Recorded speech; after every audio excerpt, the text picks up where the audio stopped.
That'll be a total of 80 laps. We'll have no stage break, one fast repair, 4 just to set the tires. A few things to note, the only black flags will be cleared are passing yellow due to wrecked cars or wrecking into the pits. We will not clear black flags for shooting through pits or unsafe entry or exit. During the restarts, let's keep the back tightened up. Laying back to jump the start will result in a penalty. And when taking the green flag, you must maintain your line until you cross that stripe. After the yellow flag's out and you successfully made it through your wreckage, please catch up to the pace car immediately to prevent delaying others. And when cycle through the green flag stops, state over the radio what your intentions are to allow others to move around you. Good luck. Have some fun.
What up, DES race fans? As we are here, week number 8 in the Gen 4 series here at Indianapolis Motor Speedway. We're going to have 80 laps out here tonight. No stage breaks. These guys are going to be pushing as hard as they can. Tonight, I am co-broadcasting with Edwin Warren, and we have Damon O'Brien running the producing portion. Edwin, how you doing tonight?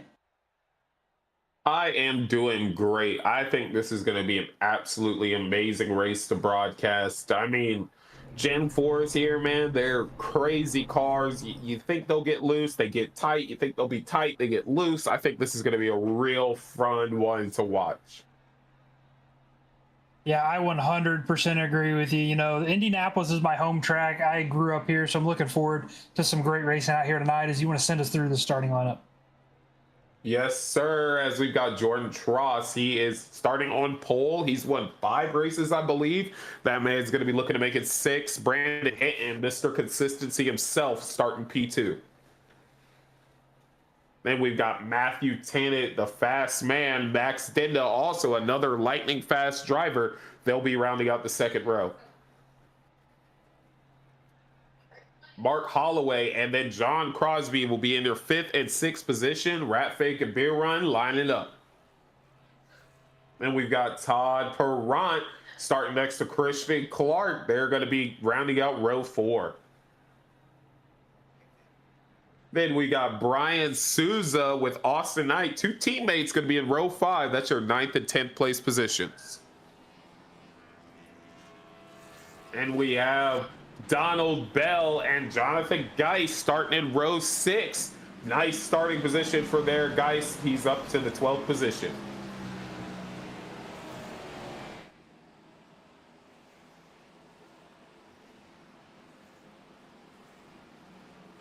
Next, we got Gary Bergeron. He is going to be starting P13, followed by Tanner Honeycutt, P14. The 1 car and the 2 car are in row 7.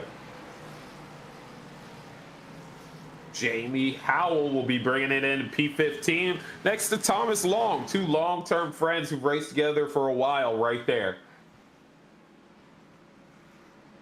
Ryan Godfrey will be next to Ryan Frank. They will be in the row 9 position, rounding out 17th and 18th. Sean Dion will be starting next to Chuck Burley, 2 teammates right there in row 10, and that's your top 20. Next, we got Jeff Denda, Dad Denda, all the way back in 21st, next to Tad Dabney, who will be in 22nd. And we got Tom Ringer and Craig Knoll, 2 really good drivers, all the way back in P12. Can they work their way through the field? We will see. And that rounds out your starting grid. Hunter, how do you think the start's going to go? I think it's going to be interesting, man. These cars are, from what I've seen, are pretty tight around here, as you're going to see speeds of up to around 205 to 210 miles an hour. So these guys are going to have to really get these cars woed down before they get to that corner entry. Yeah, I think that's going to be the biggest problem for them, is getting it slowed down to make the corner. I think we're going to see a lot of guys blow in the corner, but making sure they don't hit the wall. So it's going to be a very interesting race. We did have a couple of penalties from last weekend, so you're going to see that 9 car as well as the 6 car drop into the rear of the field. So it's going to be interesting to see how, Ryan and Tad play the strategy here. They're starting back in the rear of the field. There's quite a few cars for these guys to go through. So I'm kind of curious to see, what kind of strategies these guys are going to be playing tonight. Yeah, they can't really depend on stage breaks to help them out. So it's not really like a situation where in the first stage you push as hard as you can so that you can gain as many positions. They can't really do that. If this race goes green to green or green to checkered, they really have to manage their tires, their material, and methodically get up there.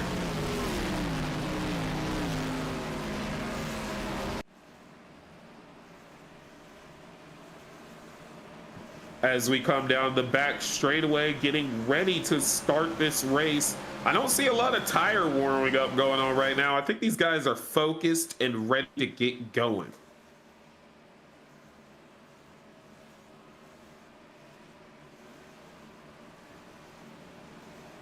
From what I'm being told, these guys' fuel windows are right around 22 to 25 laps. So I expect we're going to see a minimum probably 3 to 4 stops for these guys just to make it on fuel. And that's not including how bad these tires are going to wear, which I'm not quite for sure how it is. So I guess we're going to have to kind of play that one by ear. Yeah, and with this track basically having 2 long drag strips as the front and back straightaway, it's going to be hard to save fuel. So you can almost guarantee they're going to be hitting that number you just said, Hunter. As the lights on the pace car are off, we're going to pull down here onto pit road. 79 Atroz will lead this field to the green flag. And we are now green. Very even start right now, right when they cross that start finish line. Look at them start moving. Max already darts to the bottom from the outside line. He's trying to gain 1 position at the start. Looks like the 5 of Hinton is able to fend him off, but Max has got that 73 of John Crosby right on his rear bumper, trying to take advantage of the track position on this initial start. Matthew Tennant was trying to look at Jordan Tross there, but Jordan got a better run in turn 2, so he's going to put at least 2 car lengths on him as we're single file already, everybody running cautiously. I don't think we're going to see a lot of side-by-side as the 13 of Donald Bell looks to the inside of the 60, but it's very difficult to hold that position, you know, when you're side-by-side here with how tight these cars already are. 69 of Christian Clark gets a little loose there, able to corral it on the exit of turn number 4. And did you see them when we went into turn 1, how many of them got real close to that wall and almost touched it? That's the thing I'm talking about, tough cars to hold down. And we got our first yellow of the afternoon. Looking like the 23 of Thomas Long was involved in this one. Not for sure who else, as we have a couple cars parked in there in turn number 1. I did hear Jamie Howell saying something, so we're going to take a look at this replay. Oh, wow. Looks like Jamie Howell just could not get it slowed down and blew through that corner.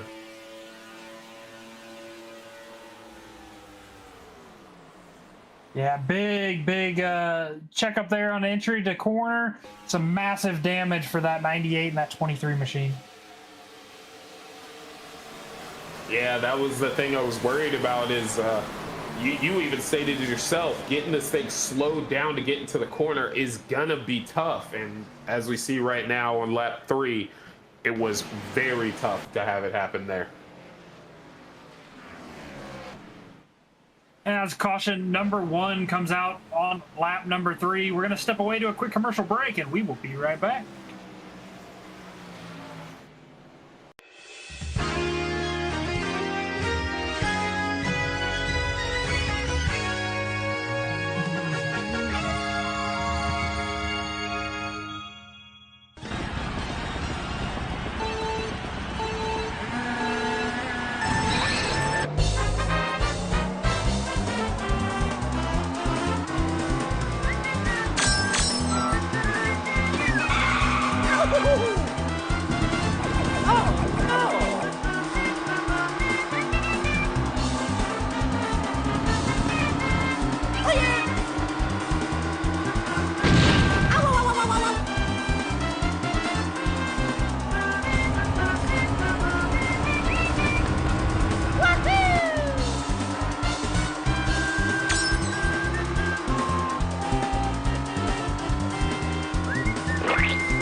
Try to make friends.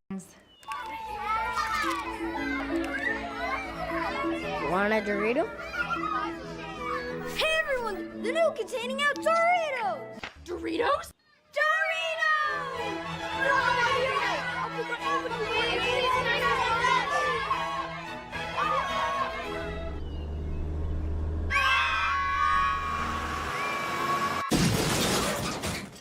You make friends. And there's your beautiful baby. Any day now. Really? You're eating Doritos? He's eating Doritos on my ultrasound. Do you see what I have to do? I know. Give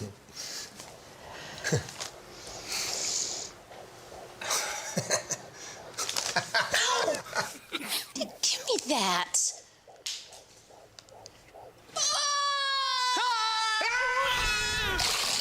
Okay, Jerry, once again, everyone's Doritos have mysteriously disappeared from the break room.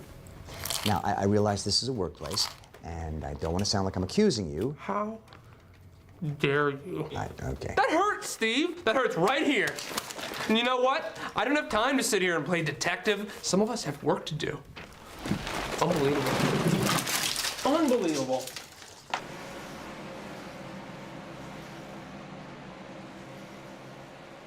And welcome back after that quick break. We are back double file. Do have a new front row contender here. The 59 of Matthew Tennant is going to restart on the outside of the 79. 79 being the control car for this restart. 48 of Max Dinda is going to restart second on that inside lane with the 5 of Brandon Hinton to the outside. You got 73 of Crosby and the 69 of Todd Perron, and that'll be your front 3 rows to get this field back under the green flag. Now, one thing I do want to say is we did see on the initial start that the 5 car just could not hang with Jordan Tross on the outside into turn 1. So Matthew Tennant is going to have to pay attention to that, because that inside car in Max Dinda, he's itching to make his way to that P2 position and challenge for that P1 position. Yeah, the 79 Tross has shown some pretty significant speed here tonight. I mean, from what I saw in practice, he was holding about a 0.2 of a lap quicker than everybody else out on the field. And the pace car is going to pull off right here, and the 79 Tross is going to lead us to that green flag.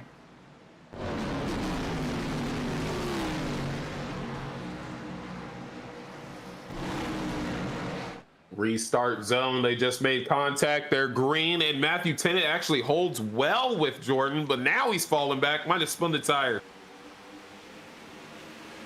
He's going to open the door for the 48. Now the 48 and the 59 are going to be side by side in turns 1 and 2. Looks like the 59 is going to make that high line work, able to keep it out of the wall. 48 is going to fall in line. Right behind them, the 73 Crosby got a better jump there than the 5 of Brandon Hinton for that 4th place position.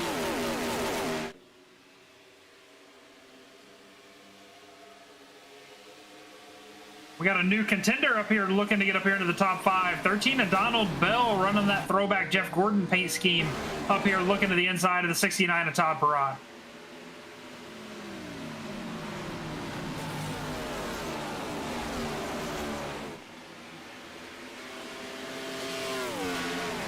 Still side by side here on the drag strip that they call a front straightaway. 13 with a slight advantage here heading into turn number 1.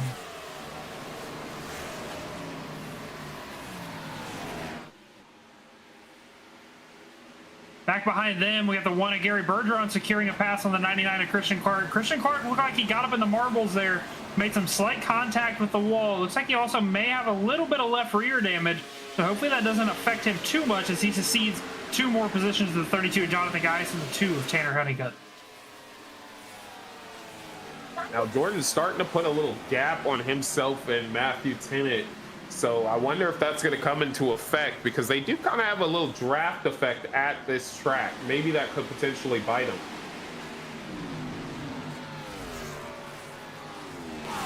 Just got word over the mic. Sounds like the 99 of Christian Clark running into some more struggles there as he makes a little more contact there with the wall and is able to get it situated out. Let's see if he can get it back here on the bottom. Might potentially have wheel damage from hitting that wall. That is never a good look to be hitting the wall. So We'll definitely keep an eye on him and see what potentially is happening with him.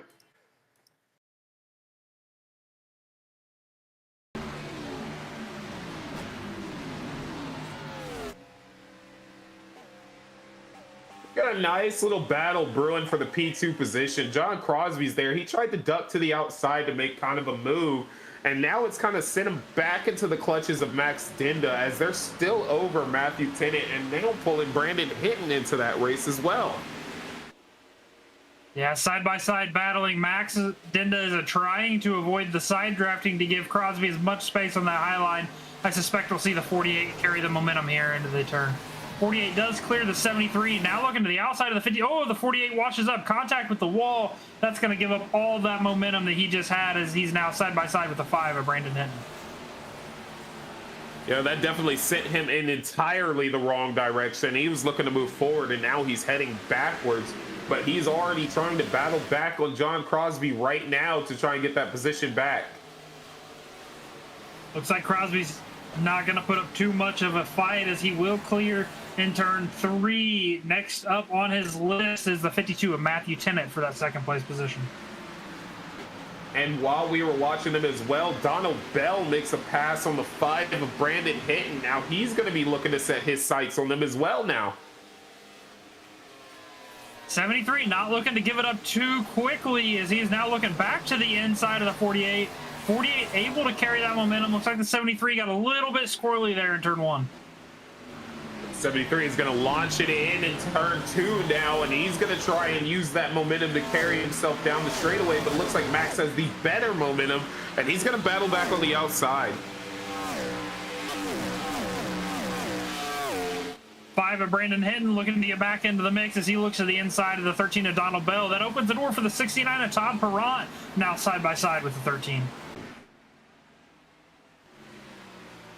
These guys are fighting hard up front. I thought they were pretty much single filed out, and they are not. They are trying to swap these positions as much as possible. You brought up Todd Perrant trying to get under Donald Bell, but look who's right there on his tail right now. Mark Holloway's looking to follow him through if he's able to make any kind of pass.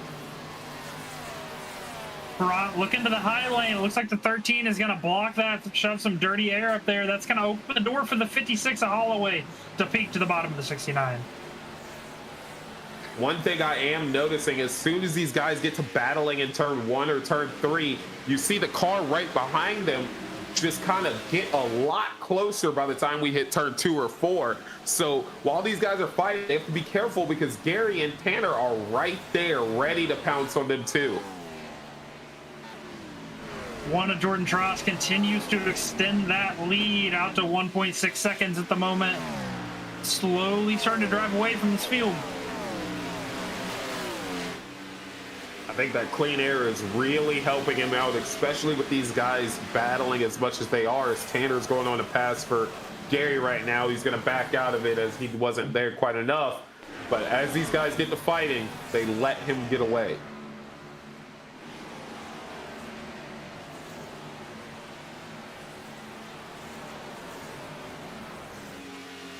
Yellow. And we got the yellow. Looks like the 7 of Austin Knight may have a little bit of damage as we have the 4 doing a kickflip there out of exit of turn number 2. Oh, we got a big one. I see 4 cars stopped in turn 2. Looks like the 60 of Brian Souza involved, the 7 of Austin Knight. You got the 4 right there. That is the 4, correct? Chuck Burley? Yeah, that looks like the 4. Oh, it looks like 2 cars just kind of ran into each other, and everybody else just had nowhere to go. Let's see if we can see that. It looks like it was something to do with the 77, I believe. The 77, the 9, and the 60. So it looks like the 77. Yeah, go ahead. I say, it looks like the 77 carried a bit too much momentum there into the back of the 9. That got the 9, big bobble there. So a little bit loose there. 77 carries a little bit too much momentum, a synchronized spin, and the 60 and 4, nowhere to go. 77 probably would have been fine after that situation, but when the 60 of Brian Souza came through there, there was nothing to save them at that point. I mean, look at how the 77, he's doing a pirouette. He's totally fine. So the 9 gets loose. Then they get into the corner. The 77 just does a pirouette, but there's just not enough space, and the 60 gets in there. And the 4 car goes up high to avoid it and just runs right into it as well. Great job by that stack of cars there to get underneath and hit that grass to avoid the wreckage. Looking at an in-car perspective of the 4 at Chuck Burley doing this little kickflip on the exit of turn number 2. He just really had nowhere to go. That's just unfortunate for him. He was just kind of biding his time, and that situation happens. That may have been an in-car perspective of Ryan Preece from the Daytona 500. But as these guys hit their pit cycle, we're going to step away to a quick commercial break, and we will be right back.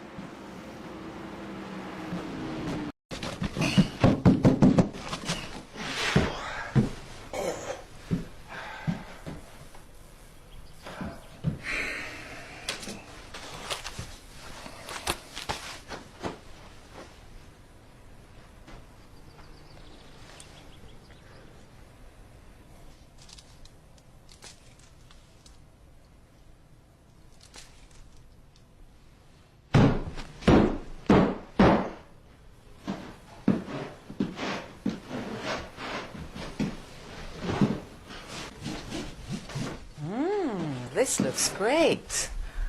This must be yours. I found it on the kitchen table. Thanks. Mommy, have you seen my hamster? Well, isn't he asleep in its cage? Have you seen my hamster then? No. But honey, go upstairs and look thoroughly. I mean, sure. Probably behind the bed, like where you found him last time. Okay.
And we're back here at Indy with the Gen 4s. Shake up at the front. Jeff Dinda, Dad Dinda, only car to stay out, is leading this race. John Crosby will be P2, Mark Holloway P3, Gary Bergeron will be P4 and P5 Jordan Tross. And just to throw it in there as well, the guy who's having a little bit of trouble, Christian Clark, will be in our P6 position. Hunter, how do you think this is going to work out? It's always good to see that green machine up front leading this pack. I know he's trying a strategy out here. These guys around him are going to have some fresher tires, so it's going to be interesting to see how this plays out. If I'm not for sure what the tire strategy was, but the green machine's going to lead us to that green flag and get a very, very nice restart. That was as good of a restart as you could ever want. He's able to clear both lines of traffic with a little bit of a gap. But look at that, Crosby right up to his rear end. He was out, oh, he pushes him a little bit.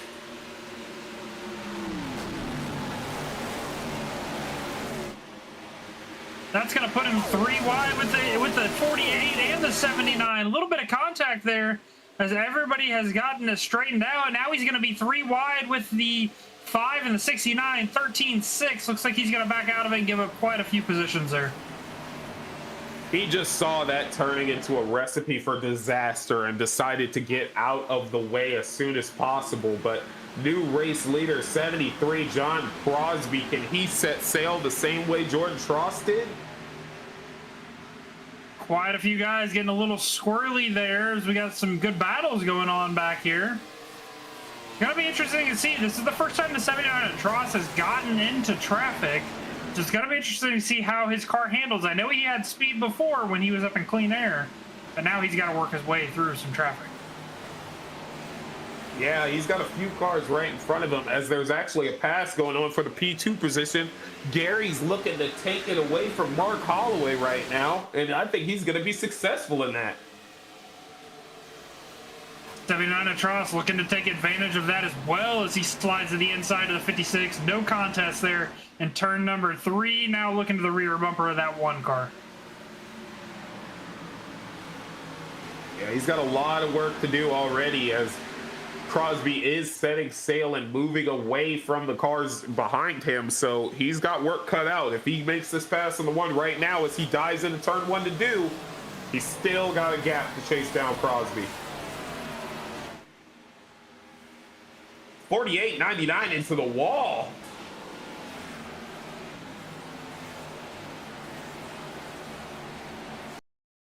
.48 into the wall again. He might have caused himself some wheel damage back there in that P5 position. He's bounced off the wall twice now. Yeah, some pretty hefty contact there. I don't think it's going to be, you know, catastrophic for these guys. I think it'll definitely cause some damage, but I don't think it's going to be quite race ending.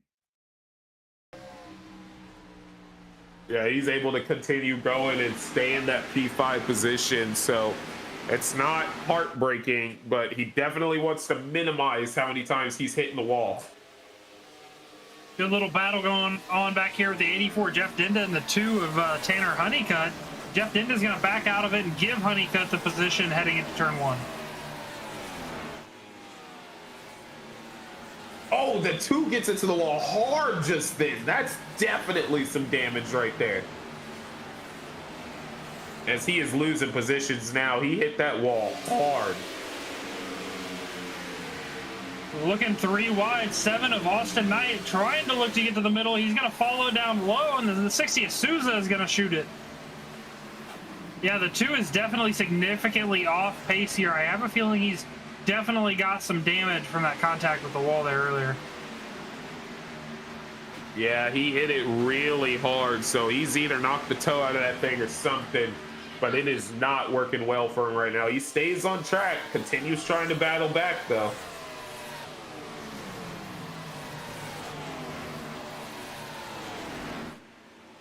We got a good battle going on here for the 4th place position. 56 of Mark Holloway looking to the inside of 1 of Gary Bergeron. It looks like he's going to secure this position. Let's see if Bergeron's able to battle back on the outside.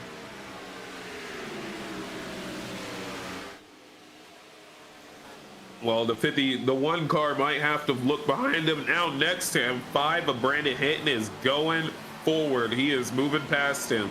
And now he's going to have to battle Todd Perrant, who's also now going to try and attempt to pass on him. Man, we got some really cutthroat racing out here. These guys, you know, it's either they're taking or they're giving. There's no in between. Yeah, I think all these guys have kind of figured out this track and understand the passes have to be made once you commit to it. You don't have time to, you know, set them up for the next lap. You have to go for it right there. Looks like 79 Atroz has now caught our leader, John Crosby, looking to the inside. Doesn't look like Crosby's going to have anything for him down this drag stretch of a backstretch. It looks like Jordan Tross has really taken a liking to these cars as he seems to, you know, always be out front. He has led a lap successfully in every single race we've done in these cars. And he is not letting out today as you see him trying to break that draft to the 73, see if he's got anything for him.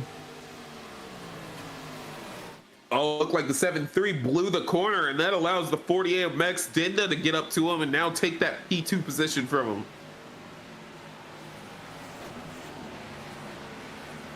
Tross has already driven away to a 1.2 second lead.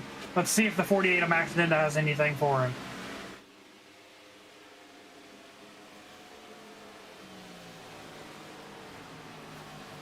Yeah, these guys get pretty spread out pretty easy, so it's real interesting to see what they're doing. You know, this 2.5 mile long track, it's a tough one, but you have to be on it as we're looking for back here for a pass for the P8 position. Donald Bell under threat from Matthew Tennant.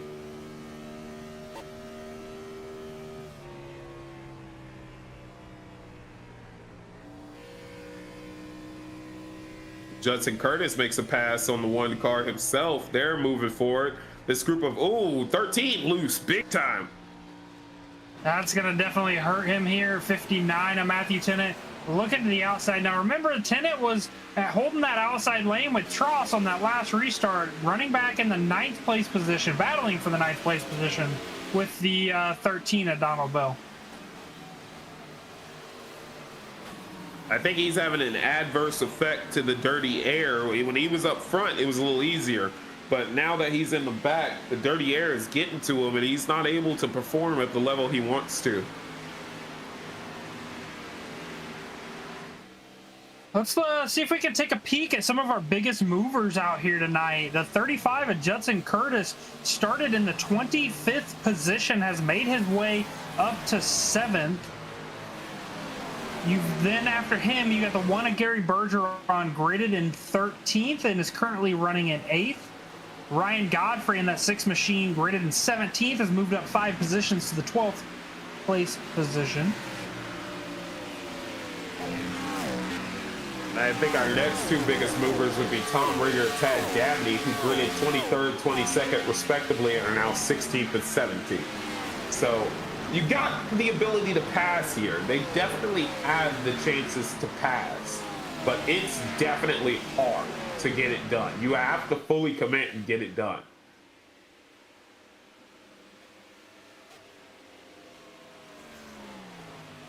I expect we'll see that green machine to Dad Dinda hitting the pits here soon, as he did not pit on that last cycle, and we are nearing 25 laps into the race. Yeah, as he's lost touch with essentially everyone on track. He is very far behind, but he could be potentially playing some strategy here and trying to beat them out on the fuel mileage game. Yeah, we have seen him do that before, where he's able to just conserve so much fuel that he's able to run, you know, an extra 5 to 10 laps on the rest of the field. He does have to be careful with doing that, though, because if a caution comes out at the wrong time for him, it kind of screws his whole game plan. So he does have to be really careful with that strategy, but we have seen for some people how it works out. Looking like the 5 of Brandon Hinton, the 56 of Mark Holloway, and the 35 of Judson Curtis able to get by the 73 of Crosby. Crosby's kind of falling in the wrong direction here, as he just let 4 cars by that lap. I'm taking a look back here for a battle by 4 cars right now for the P12 position. Dice, you got the 6 of Ryan Godfrey, the 99 Christian Clark, Brian Souza, and even Tom Rigger in there. They were getting real dicey back here.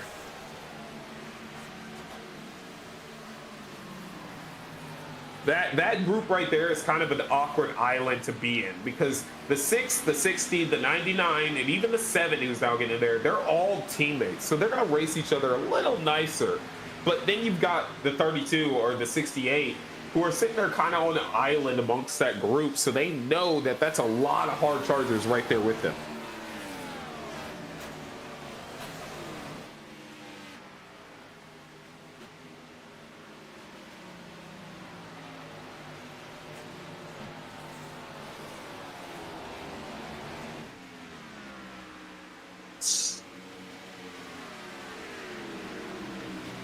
Looks like the 35 of Judson Curtis battling it out with the 69 of Todd Perron as Curtis is able to secure the position. Next up on his list is the 5, the Mr. Consistency, Brandon Hinton, running in that 3rd place position. Judson Curtis continues to show why he's this race's current biggest mover. He's passed more people than anybody else. So he is really working to get towards that front. I think if he was able to get to the P2 position, he could actually give Jordan Tross a run for his money. Yeah, definitely going to be a lot of work to catch up. He's currently sitting about 5.4 seconds back from our race leader. So he's definitely going to have quite a bit of magic to do. Looking at the 79 of Tross is about on the exit of turn number 4 as the 35 is entering turn 3.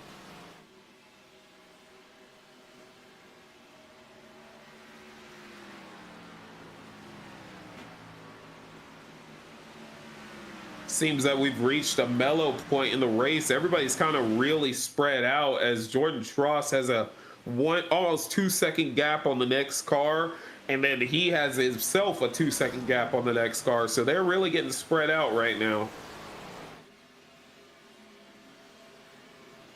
And we're going to step away to a quick commercial. However, we're going to stay side by side, so keep your eyes peeled and watch the racing.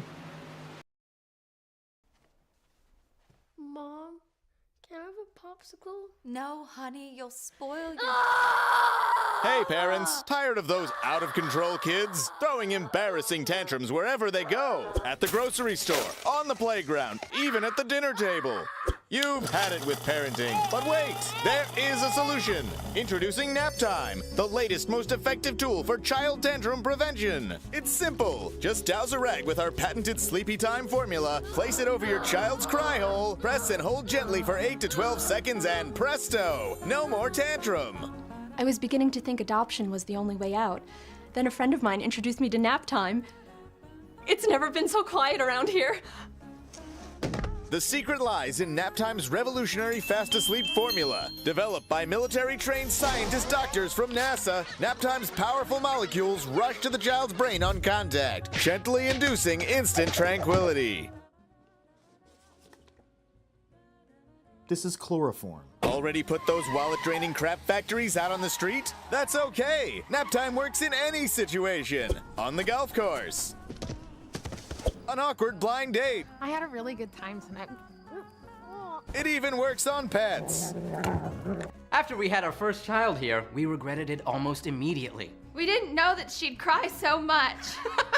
Talk about defective. But thanks to Nap Time, our little Samantha here hasn't made a noise in weeks. I keep her in a shoebox. Call now and we'll send you your very own 24-ounce bottle of Nap Time solution for only 23 easy payments of $1.99. But wait, there's more. Act quickly and you'll also receive the all-new Dream Sack absolutely free. It's compact and portable for those on-the-go tantrums. Just cover it, tighten it, and forget about it. It's that simple. We can't breathe good. So if this looks familiar... I feel pregnant.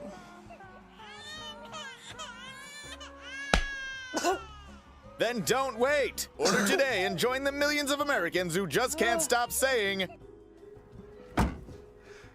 Thanks, Nap Time. Thanks, Nap Time. Thanks, Nap Time. Nap Time! When they just won't shut up. Nap Time is not legal in the following states.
And welcome back after that quick side-by-side commercials. We are now cycling through our first round of green flag stops. 48 of Max Dinda going to hit the pits here first. Looks like the 6 of Ryan Godfrey's coming with him. 99 of Christian Clark also hitting the pits this time. 35 of Judson Curtis with a massive run to the 5-car of Brandon Hinton. Judson trying to hold that title of biggest mover out here on the field as these guys are battling it out pretty hard.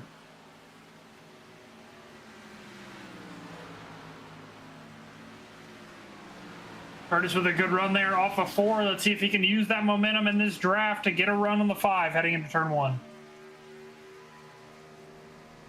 Judson Curtis is really working that thing, as we do have some green flag pit stops going on. I just saw the 99. He was on pit road. So we've got guys coming down as they might be at the end of that fuel run. But guess who still hasn't pit? 84 of Jeff Dad Dinda in that green machine. He is at 28 laps on his tires right now. He's hard charging out there.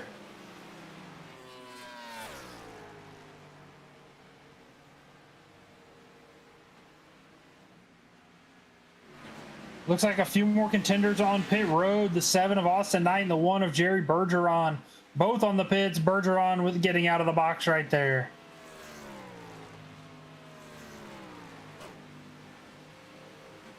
As we're watching that, Judson Curtis did secure that P2 position.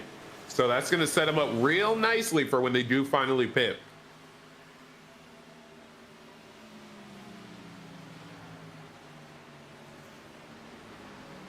He definitely has a lot of ground to make up to that rear bumper, the 79 of Tross, sitting roughly 5 seconds back.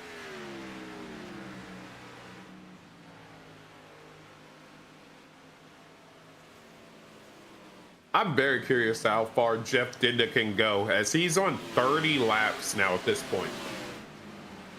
32 of Jonathan Geis, the 2 of Tanner Honeycutt, the 9 Tad Dabney, and the 84 Jeff Dinda pitting this time.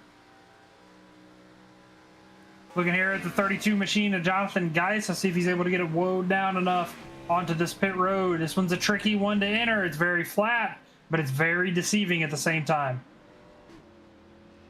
Yeah, look at the cars right next to him. Looks like the 9 car might be carrying a little too much speed. So we're going to be keeping our eyes out for speeding penalties, as that 9 car got a little squirrely right there before he got on pit road.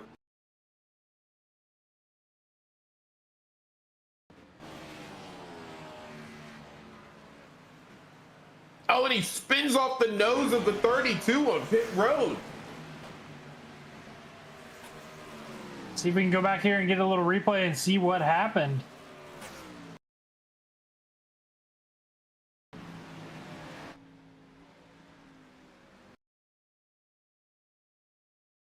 Looking at the 9 car of Tad Dabney with the 32 of Jonathan Geist.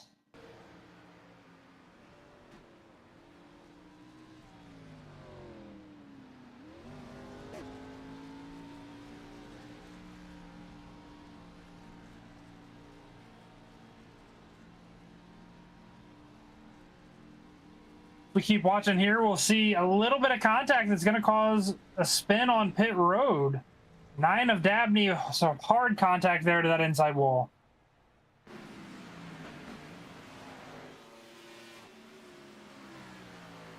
'79 of Tross hitting the pits this time by. Let's see what kind of track position Max Dinda is able to catch back up, as he was the first one to cycle out of our green flag stops. 35 of Judson Curtis, the 5 of Hinton, 56 Mark Holloway, all hitting the pits this time by. 69 of Todd Perron going with him. 59 of Matthew Tennant. 898 of Jamie Howell. Pit road's going to be busy this time. Yeah, it looks like that this is the time for that green flag pit stops right now. So they're having to take advantage of the situation. Right now, Tom Ringer is out there leading the way, but he is on 24-lap-old stuff, so we do expect him on pit road here soon. Now, let's see how much fresh tires actually make a difference. Max Dinda, like I said, was the first one to cycle through, so let's see where it plays out with him and Tross. Currently, 10 seconds separate the two as it is closing quickly. Not only that, we got to keep in mind the 35 of Judson Curtis as well. So if I was Jordan, I'd be paying attention to the 35 and the 48 wherever they end up, because that's going to be the thing that changes the running order and his position, possibly.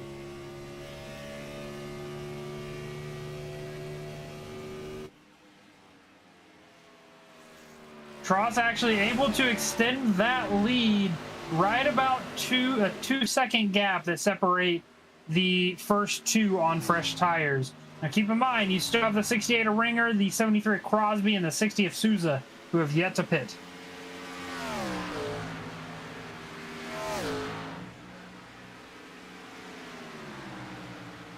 Now, they are lapping much slower with these used tires. They're around 53 seconds, while the leader's at 52 seconds. So there's a second difference as of right now, what they're able to do.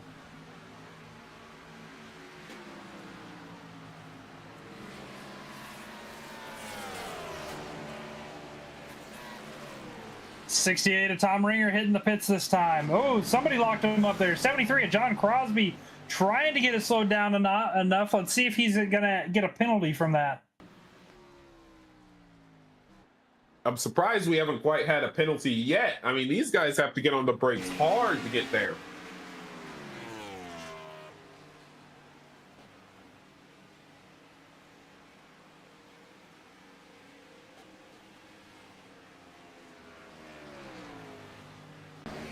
That's going to cycle the lead. Jordan Tross is going to be back to the lead with Matt Stenda behind him, about 2.5 seconds out. Jordan is definitely continuing to grow that gap as he's gained about a second in the past 2 laps.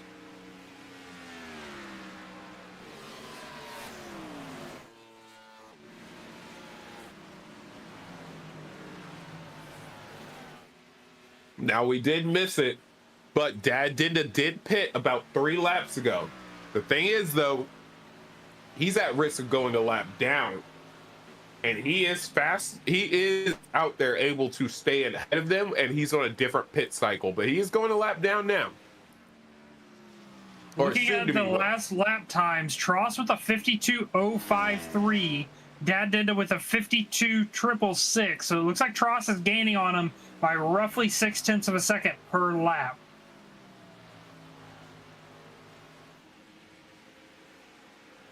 That is not what Dad Dinda wants to hear. He wants to make sure that next time it comes to an influential pit cycle, he's potentially in the lead. But that won't happen if he's a lap down.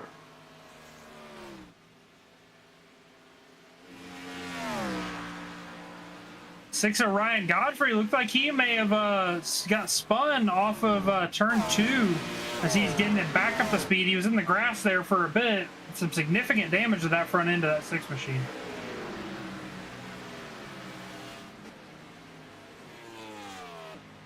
You know, Tom Ringer's pit cycle has worked out pretty well for him as he is in the P8 position with the freshest tires on track. So he might have something going for him right now. Based off of the pit time, I almost want to say the 68 may have done a gas and go stop.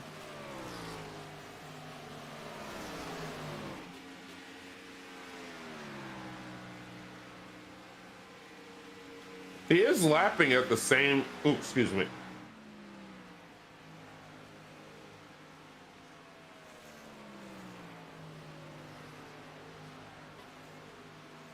Sorry about that. He is lapping at the same consistent times as people who did take 4 tires. So if he did take a gas and go, he was definitely saving tires.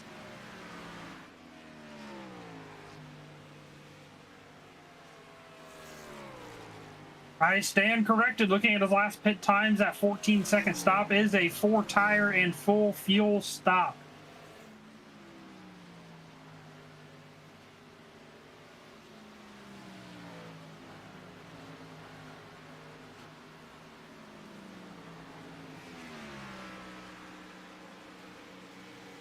As we are now over halfway complete, lap 43 coming to the books this time by. They're going to have 37 laps remaining.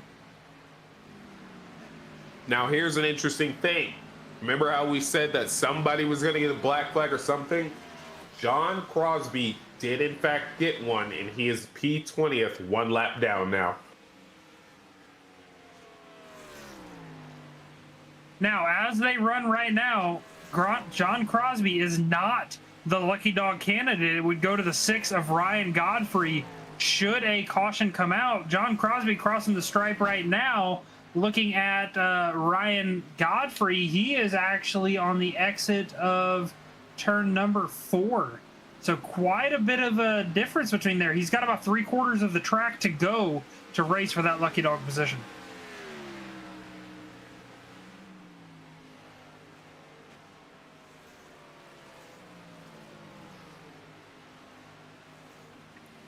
How much tension on his mind do you think that is? He is a fast enough car to potentially battle for the win, and now he's stuck a lap down. I mean, it's definitely difficult. You know, once you get to that part, I've been there before. You know, you're kind of hoping and praying for a caution, and you can get up there to that lucky dog. But you know, with the rate they're running right now, he needs 2 cautions to get up there and get back on the lead lap.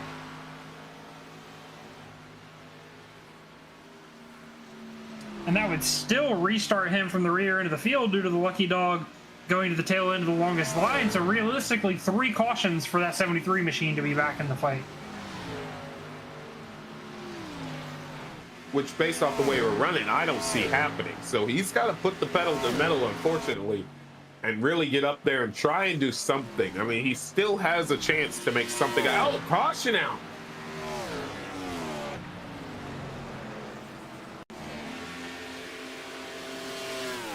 Looking at the like 13 of Donald Bell, sounding like he having some technical difficulties. Said his game froze up, and that will bring out the caution flag here on lap 46.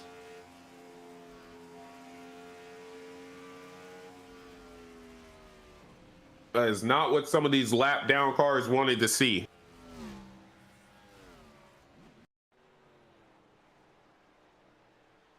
Some pretty significant damage there for that 13 machine. As we are going to stack up the fuel, we're going to step away to a quick commercial break. We'll be right back.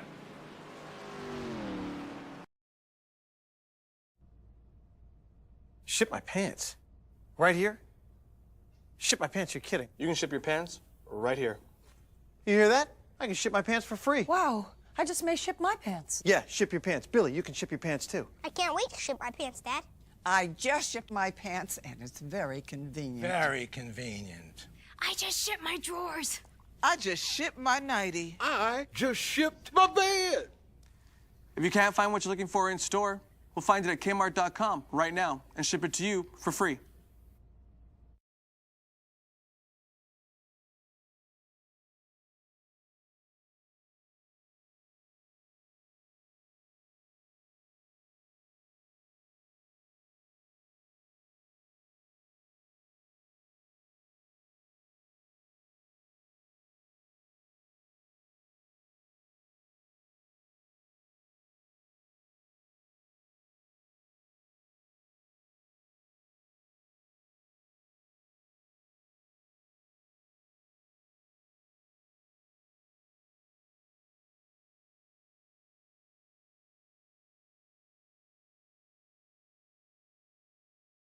We're the Mario Brothers, and plumbing's a game. We're not like the others who get all the fame. When your sink is in trouble, you could call us on the double. We're faster than the others, you'll be hooked on the brothers.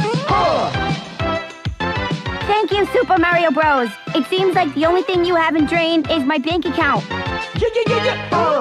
For super service, call or text Super Mario Bros. Plumbing today at 929-55-MARIO. Or reach us on the World Wide Web at smbplumbing.com.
And we are back, and we're going to take a quick look at when they went down pit road here.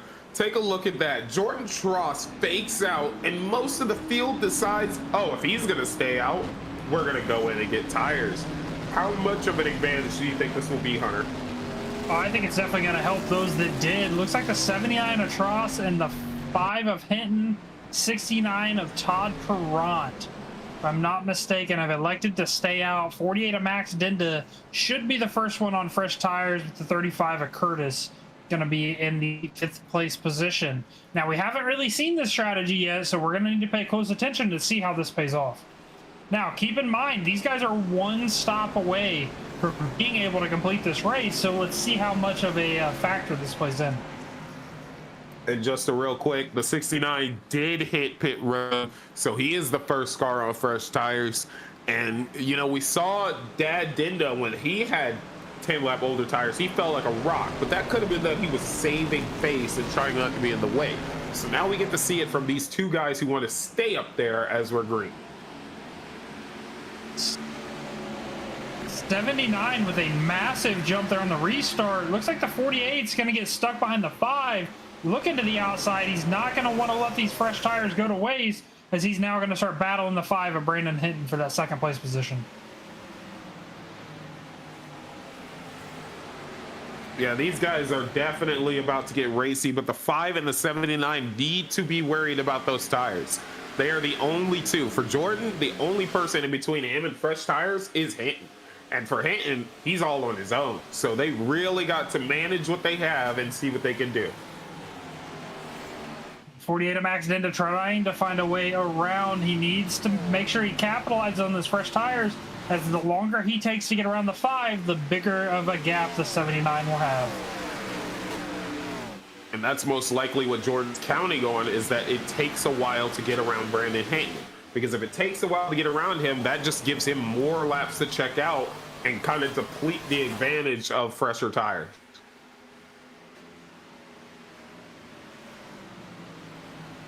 As last time by, the 5 of Brandon Hinton actually with a 10th quicker lap time than the 48 of Max Dinda. 48 of Max Dinda now under threat from the 35 of Justin Curtis for that 3rd place position.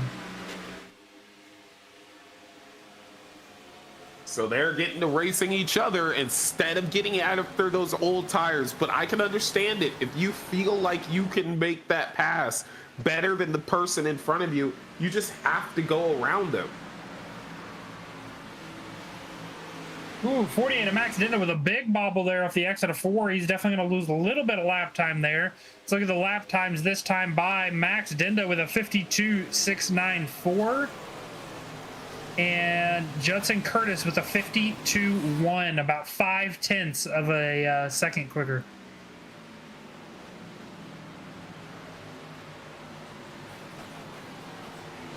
Yeah, that. Oh, we got a car spinning in the back. Dad Dinda going around.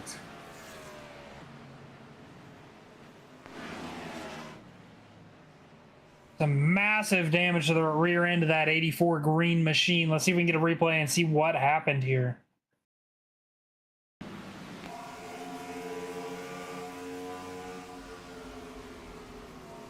Looks like he just potentially wasn't aware that that car was there, and he went to run his line and just ran into him. That's kind of just a racing incident there. The 9 car's already apologizing to him, saying that was my fault, but he just didn't realize he was there. And as these guys are pacing around, we're going to step away to a quick commercial break. We'll be right back.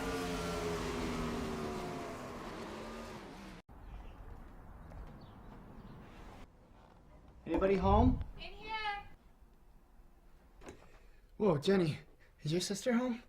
No. But I'm here. Congratulations. You passed the test. A test? I put my sister up to it. Oh, Jake, you do love me.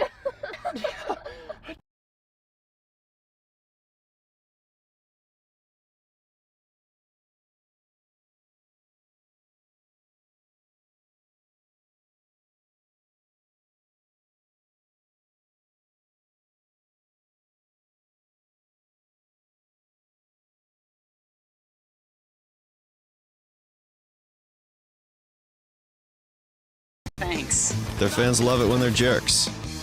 But the law doesn't care about being awesome. So in true American fashion, the Sour Patch Kids needed to be sued for their actions. Have you or a loved one been wronged by a Sour Patch Kid? We have. I woke up with stamps all over my body. It's time we demand justice. We want our justice. Take action. It began with just a few pieces of evidence on the inner tubes. Yeah, they peed in a kid's drink, knocked that dude on the floor, good one, and ruined a fancy party by reenacting that scene from Gladiator where they killed all the cheese cubes. But you know how the web be like. A few people do something and next thing you know, there's a bunch of fan submissions on your custom-created thefacebook.com page. That's when the Sour Patch Kids called on Uber lawyer Rudy Gibson. I will mess you up. Unless you want to settle this right now. This handsome devil is probably the greatest snarky lawyer of all time. He has 4,398 wins, a yellow belt in Tai Chi, master of disguise, balloon animals, power pointing, piranha, ventriloquist. That's the Sour Patch Kid land. Ooh, because that's about as ridiculous as your claim. Rudy Gibson Esquire got to work shredding case after case, legaling fans in the face with video rebuttals to their uploaded evidence. No. But the cases kept coming, so the kids decided to settle out of court in the amount of a drawing of a cat drawing another cat. Despite all the lawsuiting, the Sour Patch Kids got even more popular, adding 425,000 new fans, and not the fake fans that we usually make up for case study videos, but like actual humans with emotions and kidneys. So there you have it. The Sour Patch Kids proved once again that you can buy the legal system with sweet advertising dollars. I just had your case's worst nightmare, and it was me. Are you single? Missing your friends this Valentine's Day? From the makers of Sour Patch Kids, Reverse Cupid! What's up? I'm Reverse Cupid, and I'm here to help you get your friends back. So they can spend time with you on Valentine's Day. Becky? Instead of this guy. Hey! Thanks, Reverse Cupid. Call Reverse Cupid. That's 619-563-96. Time is running out.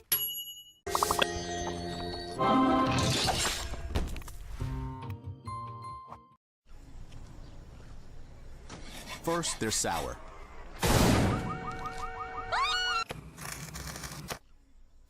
Then, they're sweet. New Sour Patch Kids Tropical. Sour, sweet, gone. Is he looking? Yes. He's so cute. Let's do this. First, they're sour. Then they're sweet. That's nice.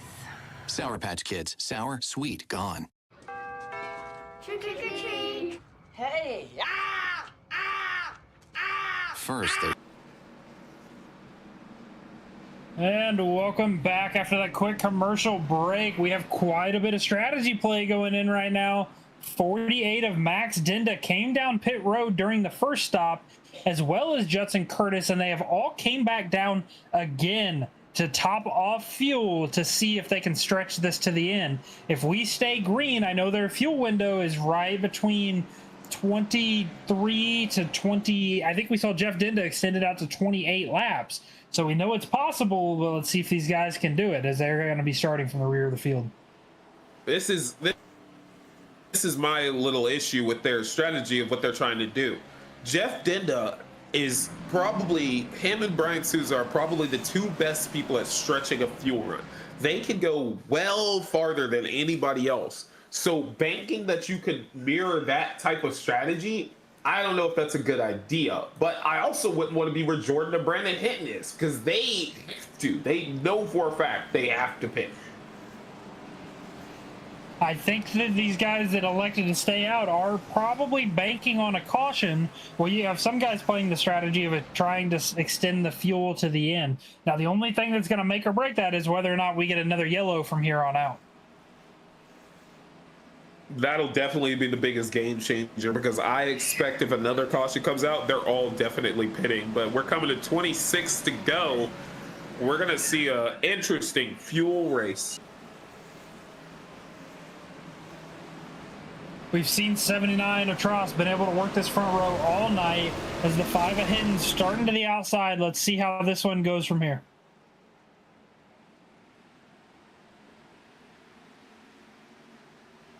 $79 across up to about a 5 car length gap on that initial start. That's going to put the 59 and the 5 side by side. Now we know from talking to the 5 previously, he does not like that top lane as he is forced out. 59 to 10 is going to clear on the bottom. Oh, we got a car spinning.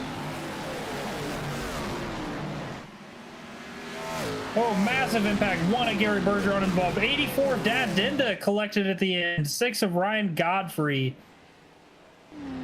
Looks like it started with the 1. He just looped it for some reason. Let's take a look at it.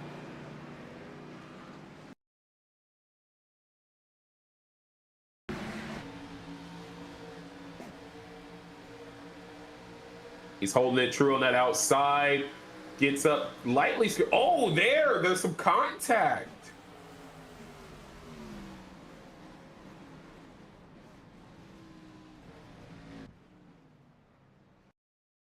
I don't know. I think that was just kind of the most light contact possible. The 99 Christian Clark giving him as much space as possible.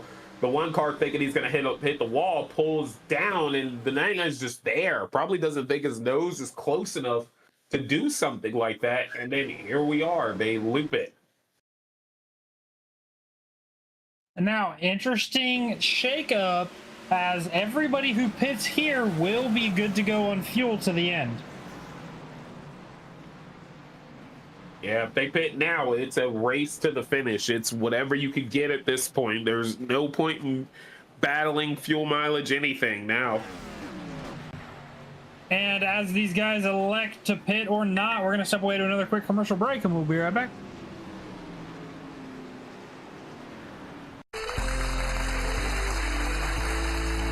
Hi there, I'm Denise St. Clair, and I am so excited to introduce my co-host for today's exciting event. Former champion of the Albuquerque Open, it's Monica Blake, everybody. I'm thrilled to be here, Denise. Why don't we get started? Absolutely. So no one wants to play with dirty equipment. That's why you have to keep your balls clean. Problem is, bar of soap just doesn't cut it. See? Still dirty. Well, how can guys clean their balls so that they're more enjoyable to play with? Well, there's finally a tool that can really get the job done. The Axe Detailer. Cleans your balls.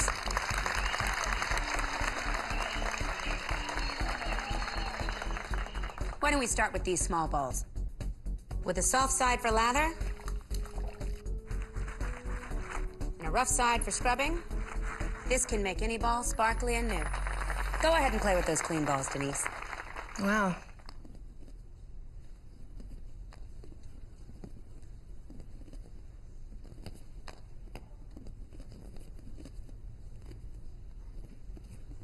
Could play with these balls all day.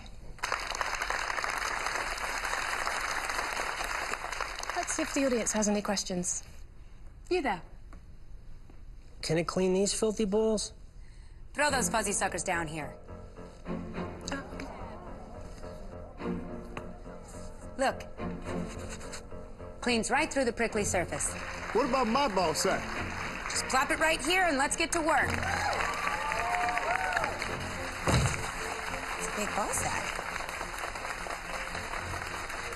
Monica, it looks like we have time for one more demonstration. Come out here, Mr. Hackerman.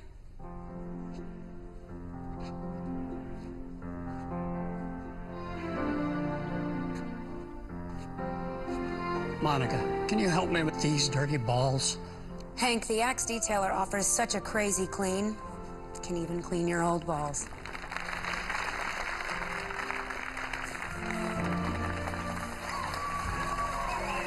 Wow. They look like new. Incredible. There really is no nook or cranny that thing can't clean. You are a true champion, Monica. If you've got dirty balls that need cleaning, call now and you can get a free detailer. Or just visit the Axe Shower Gel aisle in your closest retailer.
And welcome back after that quick commercial break. Quite a mix-up of strategy here. Looks like most of the field did pit.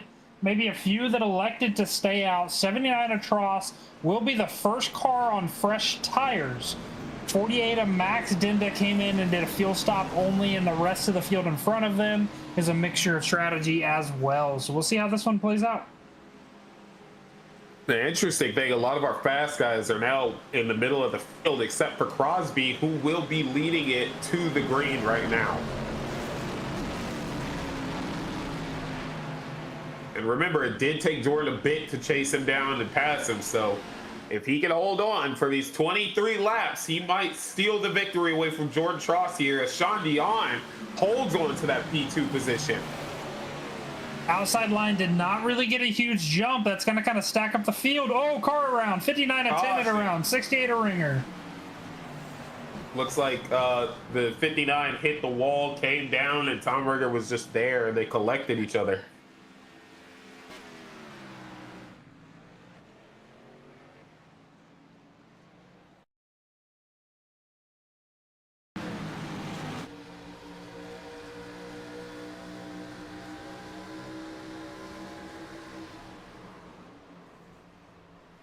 Massive contact there for that 68 machine. He was not expecting that. The 59 just hits the wall and just bounces off. It didn't really bounce off of it. I think the 68 was just a little too high. He didn't really have a chance to pull it down low to avoid that.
And we're back here at Indy.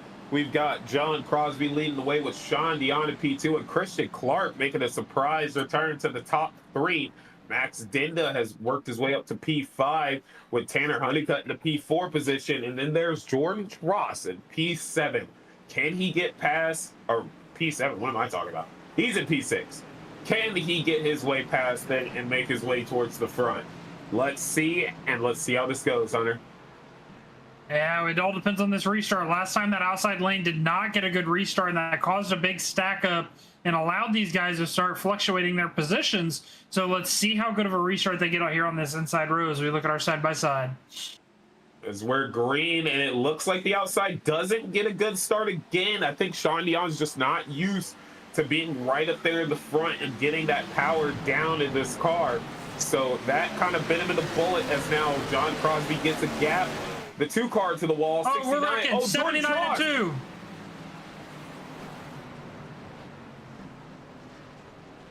The 79 of Jordan Tross and the 2 of Tanner Honeycutt involved in there. We got more cars wrecking. Looks like the 56 of Mark Holloway involved after the fact. Oh, looks like the 2 just gets into the wall. It kind of ricochets him off right into Jordan. What a shakeup for this race. 79 leading the most amount of laps in this race and is not able to keep it clean. Let's see if we can keep watching and see what else happens. We got a few more cars up there involved in a wreck later after. Let's see if we can go get a perspective from the 1 of Gary Bergeron for this race. Yeah, looks like the 1, the 69, and there were some other cars involved in that. I'm real curious to see what happened there. Looking here from the 1 of Gary Bergeron. Let's see what happens.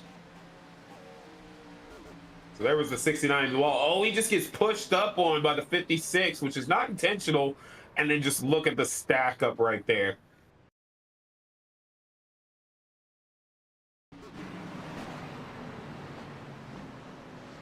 Then Geist, nowhere to go, runs into the back of the 56, causing more carnage into there. It's just a circumstance of unfortunate events all the way through there.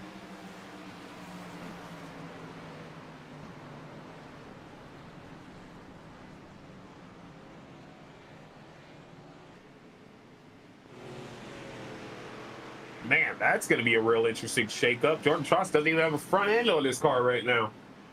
After leading the majority of laps today, 79 is going to be forced to use that fast repair to get this damage repaired. He's going to have to drive from the rear of the field all the way back to the front.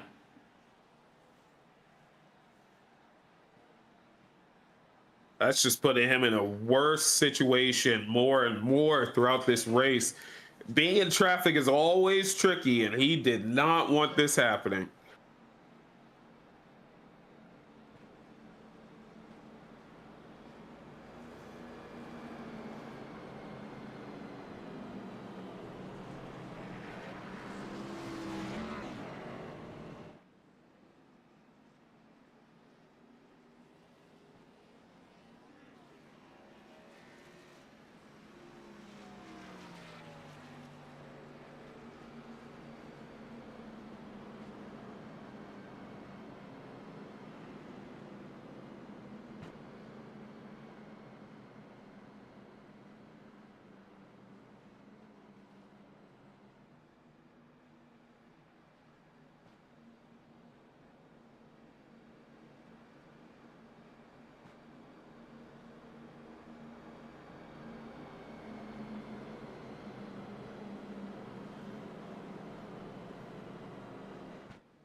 And welcome back to the Gen 4 racing here at Indianapolis Motor Speedway. Another big shakeup after that wreck. Still have the 79 of Crosby out here leading, and a new contender on the outside row, 99 of Christian Clark, bringing that Beer Depot car up to the front row. 48 of Max Dendo in row number 2 with the 3 of Sean Dion, and 7 of Austin Knight, and a 5 of Brandon Hinton to round out your top 3 rows. Right behind them, though, you got the 32 of Jonathan Geis and the 23 of Thomas Long looking to peek their way up here into the top 5. As the 73 leads us into the restart zone, let's get back to green flag racing.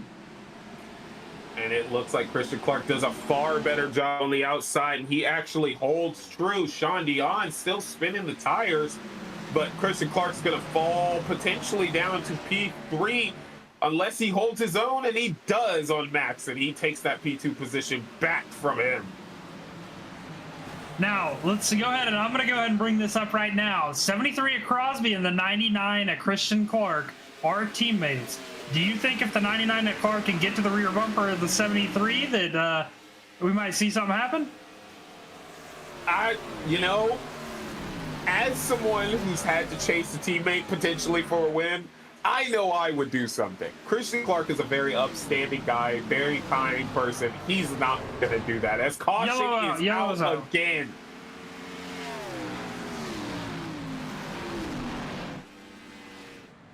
Sounds like the 9 of Tad Dabney is involved. 23 of Thomas Long. Sorry, not the 9 of Tad Dabney. The 23 of Thomas Long. Yeah, the 9 car is trying to get around to serve a penalty because he's about to become disqualified, but he is not able to get there.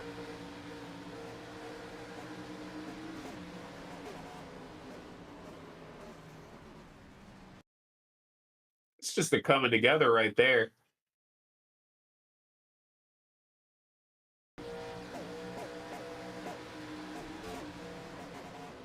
Yeah, the 56 was trying to stay out of them. I mean, you could see him wrenching to the left, and it's just momentum carries them right up into them. They just all came together.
And we're back where we're coming around to have a 10-lap shootout if we can make it all the way through green to green. Crosby's going to be leading the way. Max Denda now up into P2. Christian Clark, Crosby's teammate, will be in P3. And then the 7-car Austin Knight, another beer run racing guy, will be in P4 with Brandon Hinton, our outside pole sitter. He is finally back up here to the top 5. He'll be starting P5. As we come down the long drag strip of a straightaway, pit car pulls in. Let's see what we can do on this start. Can the outside line keep it together? Green flag is out. Max does an excellent job holding true on the outside, but he is dropping behind Crosby. Let's see if Christian Clark can try and make a run at that 48. Not able to.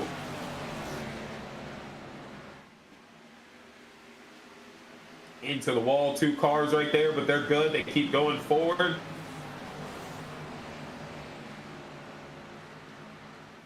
We finally make it through 1 and 2. Let's see if we can make it through there 9 more times.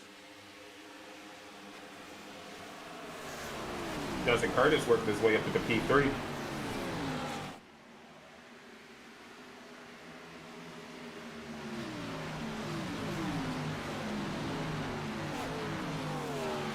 There they go. They keep going. Oh, we got a wreck already on the front. Oh, big pile up on the front straightaway.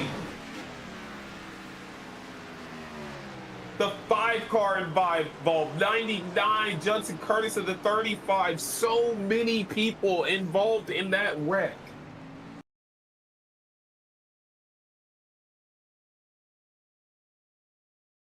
Let's see if we can take a look and see what happened here. Looks like a pass being made for the P3 position. Judson Curtis there.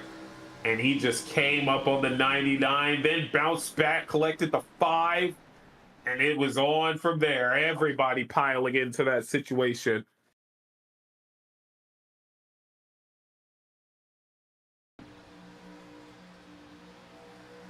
Let's see it from this angle of the 99. Yeah, the 35 just came up into it. Just absolute mayhem. 99 really destroyed. Jordan Tross taken out in that wreck as well.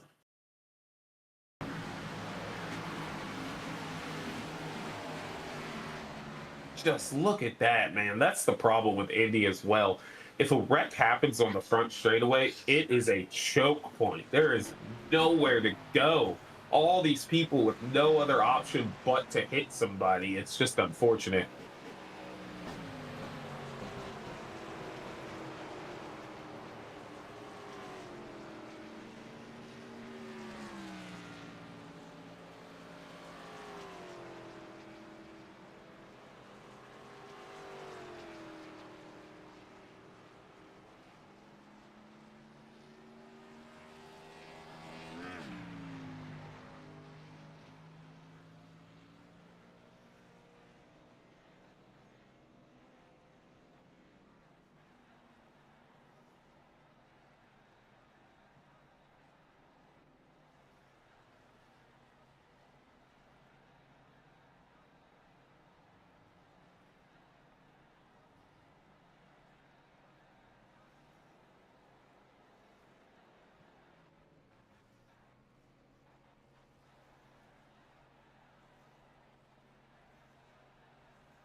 And we are back.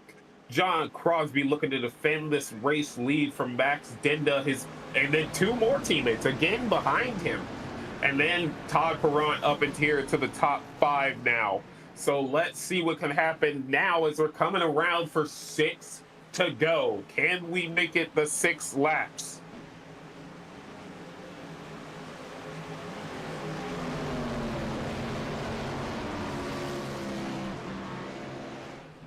And green flag's out. Max with a beautiful jump. He's going to hold true right there, but Crosby still gets him cleared. And now the 7 car also slots into the P3 position. No change with the top 5 cars right now. Let's see what we can do now.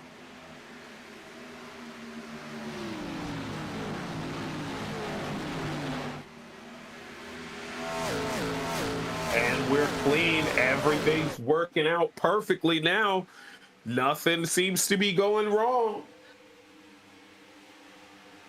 We got a battle for the P4 position. Matthew Tennant under fire from Todd Perrant.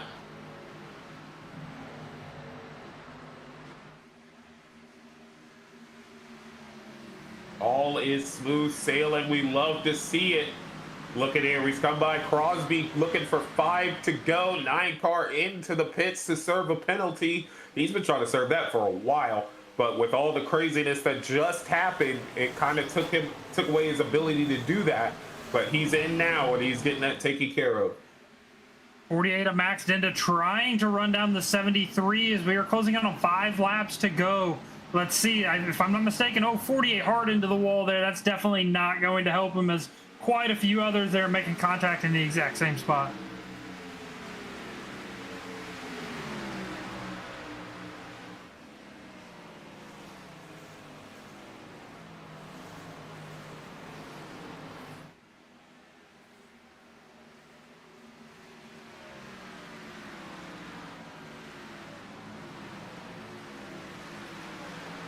Forty-eight of Max Dinda watching him, trying different strategies to catch up to that 73 machine.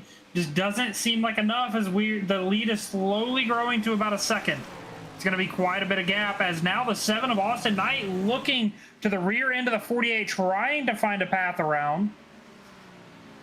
Yeah, the 7 in the car, he's trying to move his way forward. He's in contention to have a real good race finish. He doesn't really need to get to P2. He's in a great spot, but a P2 would be even better than where he's at right now. Looking at the last lap times, last time by John Crosby with a 52.105 and Max Dinda with a 52.553, about 0.4 of a second difference, as the lead is slowly depleting down to 0.8 of a second. 48 slowly starting to gain some time back.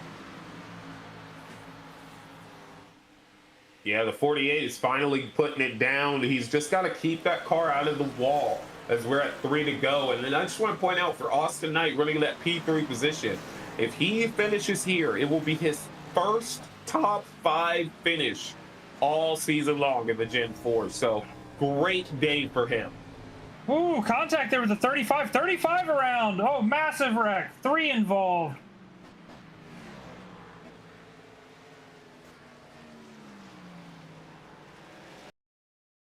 Caution number 10 of tonight's race. 35 of Judson Curtis involved, as well as the 3 of Sean Dion, 56 of Mark Holloway. Looks like the 59 throwing kind of a block there, and just didn't think that the 35 would have that kind of momentum. Like, it's just aggressive racing right there.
And we are back for our first attempt at a green-white checkered.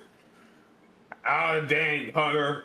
Half the field seems like it's gone after all the carnage that's happened. We had a long green flag run, and then all of a sudden, hell let loose. You know what they say, cautions breed cautions. But so far, I mean, you know, the 48 has had one of the best contentions there on the outside. He really needs to get a good jump here against the 73 to try to maintain this, because a green-white checker doesn't give him a whole lot of time to make moves if the 73 can get a 6-car length gap. Yeah, he's really going to have to get a good start this time, because if he doesn't, that 7 car could follow in the tracks of the 73 and potentially take that P2 position from him.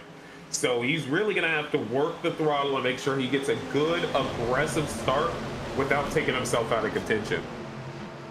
Pace car pulls off and green flag. 73 with a decent jump. Whoa, big wreck already. Big wrecking. 2 of Tanner Honeycutt involved. 69 of Todd Perrant. Looks like the 1 of Jerry Bergeron may also be involved in that. See if we can go back here and take a look at the 59 of Matthew Tennant.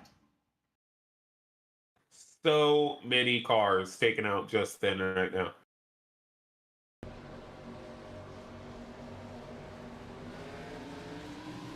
Oh, he just lifted his wheels off the ground. I don't think there was much the 7 of Austinite could have done to avoid that. He just gets lifted up. It's unfortunate, especially when your own teammate does it to you, but he did apologize. He did not intend on doing that. Very unfortunate circumstance.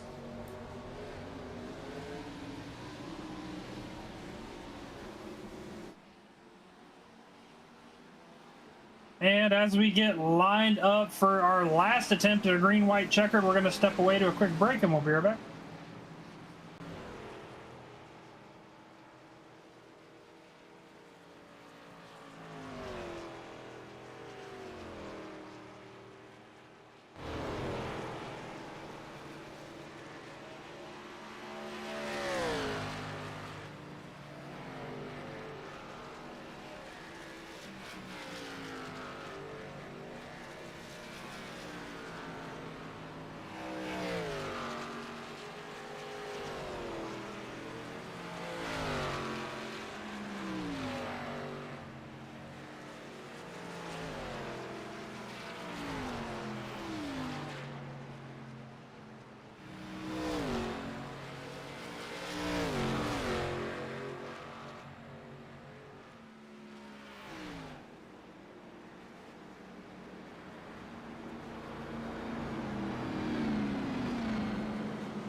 And we are back for our final green-white checker. This has been a long race, long race, but we're gonna see where these guys make it out this time. Let's see if we can make it a lap and take the white flag.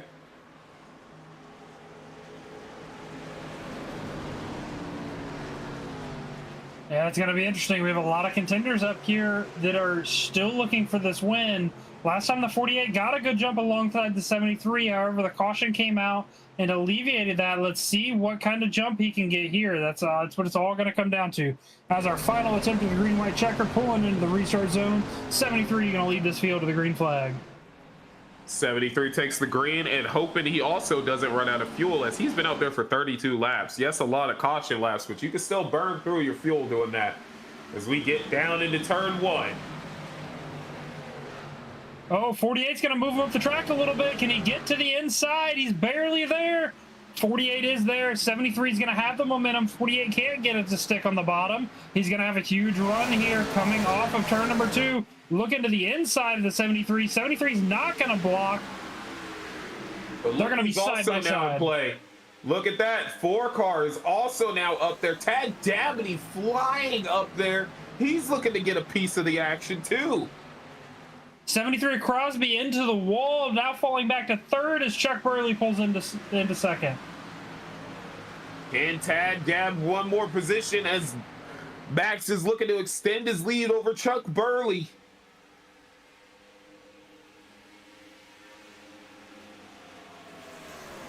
And we're into turn 1 for the final time. Tad Dabney all over the 73 right now. He had to back off of him a bit. He's going to get 2 more corners. Crosby's going to get 2 more corners to try and get back to P2. Oh, it into the 4-car go around. Tad Dabney is going to get into P2. Mark Holloway jumps into P3.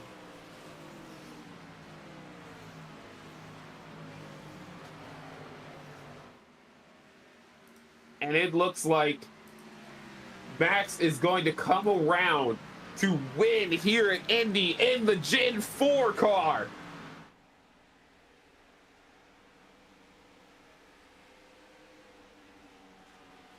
Four car and the 73 of John Crosby running into each other.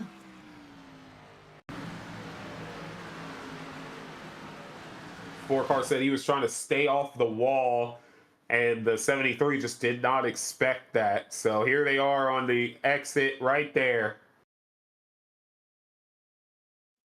Let's see if we can go ahead and get our third place finisher up here. We got Mark Holloway in that 56 machine. Mark, first off, congratulations on that third place finish, man. Walk us through that race for you. Yeah, it was good. I wouldn't have got where I was if it wasn't for all them cautions, though. I gotta honestly say that.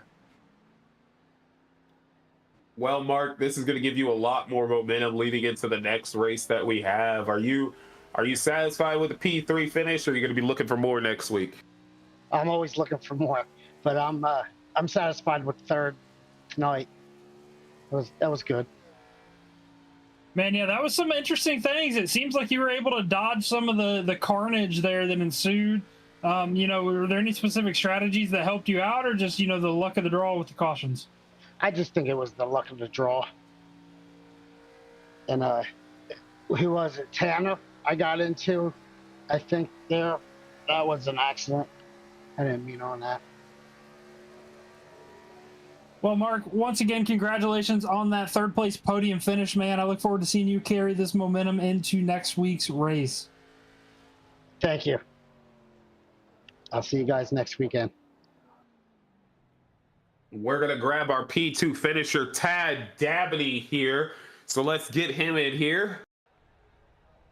Tad Dabney, our biggest mover of the race, started P22 and finished in P2. How did that turn out, man? I have no idea. I was pit maneuvered on pit road one time. Got a very bad speeding penalty because I couldn't check up in time on pit road. The second time, had to do a drive through there, and I don't know, just somehow worked out that I was able to get back on the lead lap and somehow when that wreck happened, they didn't come up, and I just kept in the gas and got by them. Man, talk about resiliency, being involved in incidents. You got a black flag, had to serve it. You know, at one point, you may have went a lap down. I'm not 100% for sure, but, you know, what was that like trying to battle back through all of that? It was definitely tough because, I mean, a lot of the competitors here are very competitive and fierce, but I was a lap down at one time. I mean, you just got to keep your head in the game and realize that it ain't over until the race is over.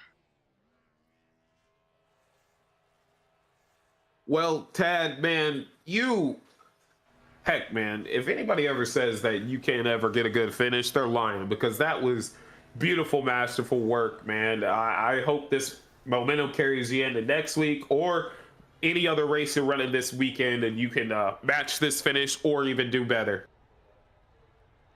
Yep.